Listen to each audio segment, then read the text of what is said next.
Hi everyone, Ryan Jaso here, and some of you may know my employee, Mike Flanegin, our salesperson, been doing it 3-4 months now.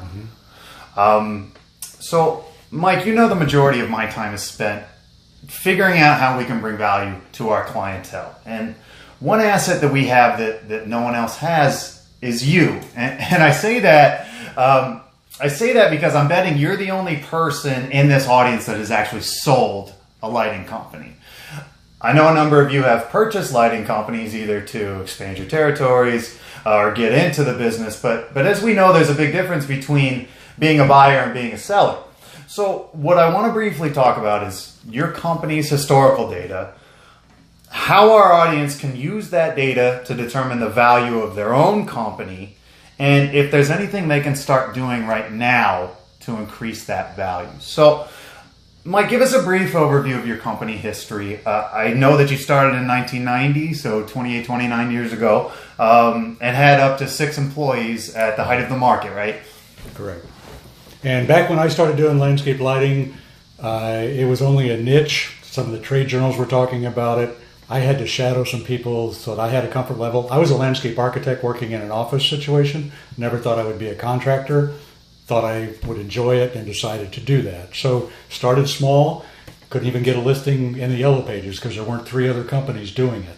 So you had to do marketing, basically using word of mouth. So do a good job, maybe put a sign in the yard, some marketing that was not big exposure, but word of mouth was the way that we grew the business, and it really did work. Yep. Night demonstrations worked as well back then. It's a lot of work. I think they still work today. It will definitely sell, 8 out of 10 jobs, and it might sell you $4,000 versus $3,000 worth of a job. So that was important. Tell me about your numbers. So obviously 1990 started, we have 0 sales. Where were you dollar-wise? Yeah. 10 years later, 5 years out. Started as small, eventually, but still a young company, had 2 people in the field, crew members, 1 office administration person. The last 4 years or so, when we sold, before we sold the business last year in August, we averaged about $550,000 in gross sales a year. Okay. That again was with not 6 employees, but 2 people in the field and 1 office administration person. And you doing most of the sales, and me right? doing still most all the sales, all the design work, taking and returning all the phone calls, basically laying out the jobs with the crews and so forth. Now, one thing I always thought to myself, never said it to anybody else, is the crew that I had, the last 2 members were with me 18 and 19 years. We treated them, very well.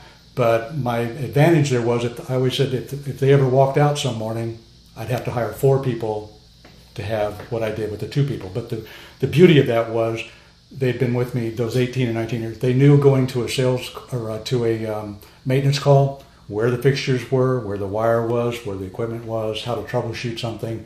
Also, in laying out and doing jobs, working in synergy together, they were very efficient in installing work. So I found value in the fact that you can keep employees long-term, not only from the sales and install part, but from mostly the maintenance and service calls. Very important. And I assume, obviously, once you have that type of experience under your belt and you're able to drop some of the employees that didn't have that experience, we became more profitable. So you were much more profitable at 2 employees than you were at 6. And were your numbers about the same? Even when you had 6 employees, were your numbers still around $500,000? I had things working out mathematically when I grew the company, and we grew because the business was growing and more sales were coming in. With 6 people in the field, I'm good at looking at numbers and always evaluating with documentation through QuickBooks and another software program. The percentage of profit wasn't what I thought it would be. So it was a lot more work for me, and it was more headaches. For the additional people, the profit margin, I had to evaluate, my lifestyle and my time. And so I eventually kind of reduced the number of employees in the field and just tried to make the employees I had very, very efficient. Certainly. Well, we're always trying to make our employees more efficient and try to put more money in our pockets, right? Yeah. So the profit margins, if you think the profit margins are going to make the difference, for me it was not the case. It made something you want to look at for the amount of work and effort you'll put. Yeah, so you found fewer employees, higher profit margins, but again, you had to have the right experienced employees, which, I think most of these guys certainly understand. So you sold in 2018. 17, yeah. 17. Yeah. Tell me a bit about that process. How did the agents and the accountants value your company, as opposed to maybe how you valued the company? Right. So I had maybe 5 years earlier the idea that I wanted to sell the company. It was just a case of, one thing I knew when the economy got better, that I wanted to eventually again sell it before the economy did another downturn. And we all know there's a cycle. So I had always thought about the documentation that I needed to do. One, you've got the financial side when you document things. The other thing that you've got is the nuts and bolts, the install, the service calls, that documentation. There's really two differences, especially if you're going to sell your company and how it's going to be valued. Mm-hmm. I had read some things and looked at some things online, and I knew that you had to make both of those important. So you have a recurring revenue if you have maintenance contracts. So we kind of concentrated on making sure that you could keep people signed up with maintenance contracts, mm-hmm. and continue to, with every install, offer it and keep that. That's going to look good for your sales of your company. Certainly it's going to look good, but we know things have changed a little bit. You were still maintaining halogen systems. Halogen systems. Yeah. Or maintenance. Yeah, certainly. So we know things have changed. While maintenance is still important, we understand that. It's definitely not what it was. No, you couldn't use that as a good way to sell your business, obviously. Mm-hmm. So sales were more important as it relates to selling your company. There's also, I think you should, if you're thinking about selling your company, there's two really good websites that you should use. One's called bizbuysell.com, B-I-Z, buysell.com. They actually have tutorials. They actually have a lot of information that you can click on, both for the buyer and the seller, mm-hmm. things that you should consider, and checklists and worksheets and so forth. Another one's called landscapedepot.investments.com. All they do is sell the green industry, landscape companies, irrigation companies, landscape lighting companies.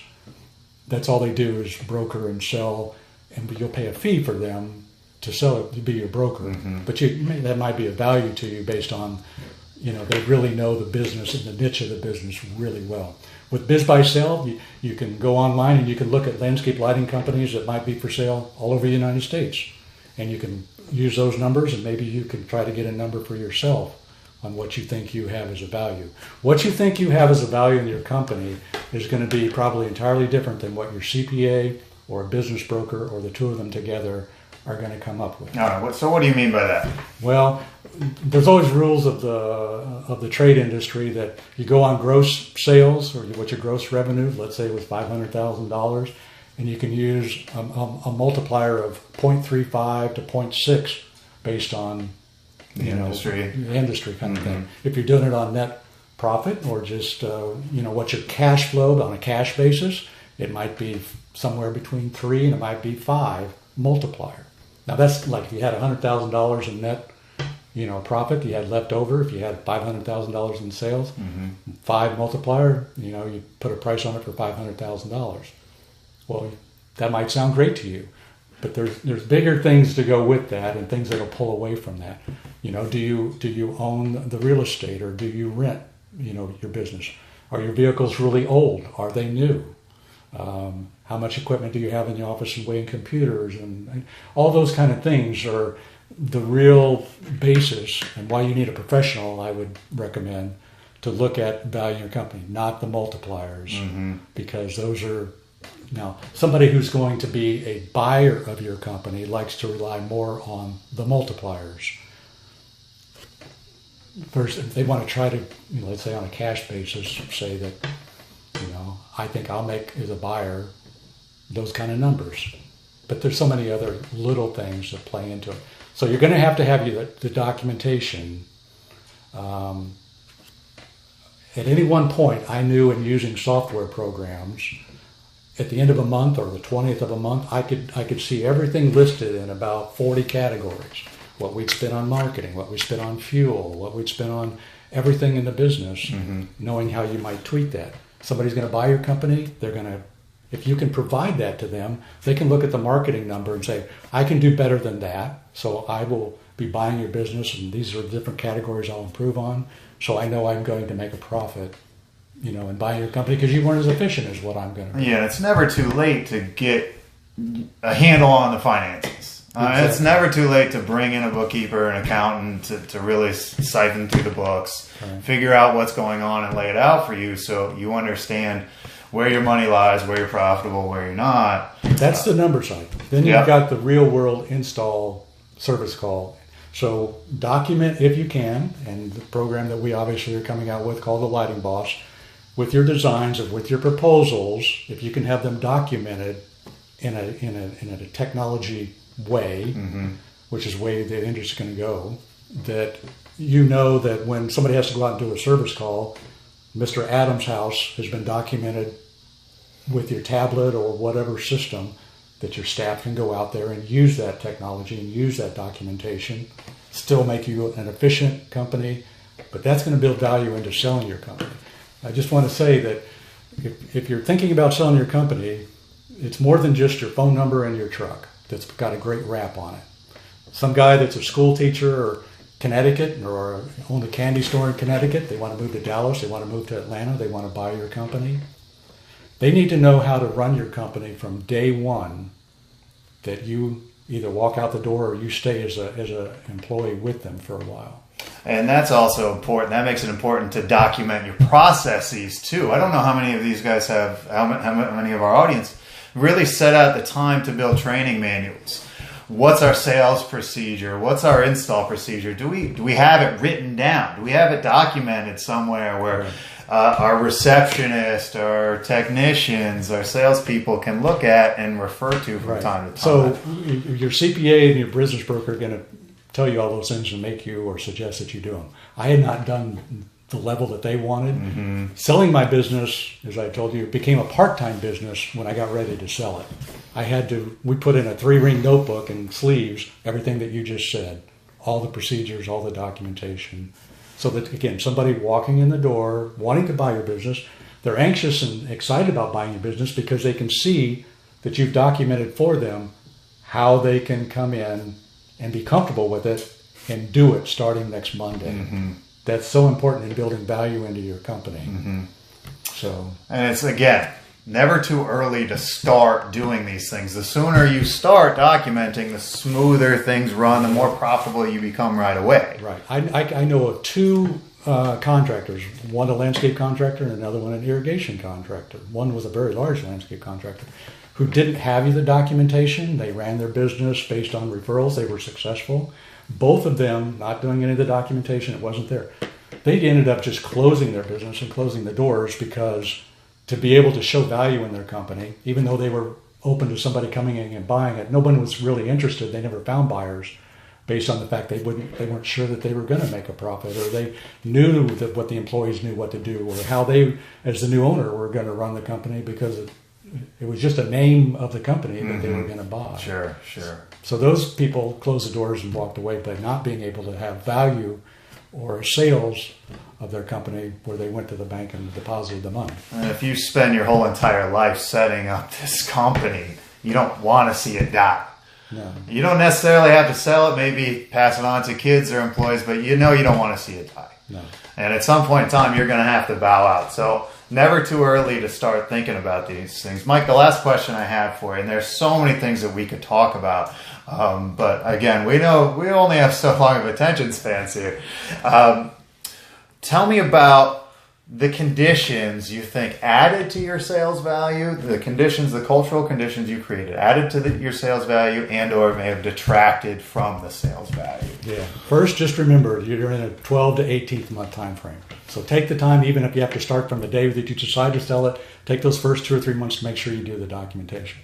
We had done a lot of it ahead of time for me selling my company. That really helped. When I had people contact us, even if they were tire kickers, you could tell they were verbally excited about the fact of how well things were documented. They understood it and they had a comfort level with it. So I saw the feedback from people that were potential buyers. I think so that helped. Now, granted, it's a negotiation like you're buying a house or buying a car. So that's up to the individual, what you want to, how low do you want to go kind of thing. And also it's going to affect the time frame. If you want to sell in 4 months or you're going to be patient to sell in 18 months, that's going to affect the value of your company. Mm-hmm. The other thing that's going to affect the value of your company, are you willing to, a lot of people want to have you finance the company. If you'll finance I find that interesting. Yeah, it's the common denominator I found all the time is if you'll finance, we'll give you this as a down payment, we'll finance it for 2 years, and then you'll be totally paid off. I was not the least bit interested in that. Mm-hmm. I wanted to just be done with the deal. So I passed on a few buyers and I could have got exponentially more in selling for one or two of the companies had I been willing to finance for a couple of years. And I'm also betting you could have gotten exponentially more had you been willing to stay on because you were the main salesperson. My staff the crews were willing to stay on, which was important. That helped in the sales value. Yeah. The office individual and myself were not staying with the company. We were leaving and exiting, and I wasn't even agreeable to staying for 6 months. Yeah. I had reset my personal goals and my personal values. That met you, I'm interested in what you do. So basically, that will help the value of your company if you're helping them, stay on as an employee and guide them through the process and help them make a profit. Yeah, or leaving them a salesperson and a designer. Exactly. So these guys are going through that struggle all the time. Do I hire a salesperson? Do I hire a designer? If I do that, now it's going to take more money out of my pocket up front, but the realization that in the long run, it can put more money back in your pocket. So you just have to weigh out, as you guys know, you have to weigh out the pros and cons of that. First-hand experience with that. My business broker introduced me to somebody who did a year ahead of time. They hired a salesperson. They increased their sales. They increased their contracts for maintenance, specifically for the idea of selling. And they had brought that person on board for sales that they had used as it related as a value-adding element to the company. Yeah. I did not do that because I was doing all the sales and so forth, but I was willing to live with whatever that would devalue the part of the sale of the company. That's good stuff, Mike. Well, the last thing that I want to leave you guys is that, by the way, we don't want any of you selling your companies anytime soon. Unless you don't actually buy from us, then please sell your company to someone who does. But what we just want to make sure is that you guys are building and preparing for this eventual future and building the value in your company. So that's what this is about. It's not that hard. There's a lot of tools and resources. Sounds like a lot. Yeah. Well, if you guys have any questions, we're going to cut it off now. But if anyone has any questions, call me, call Mike. He's at extension 2. Feel free to pick his brain on anything. Thanks, everybody.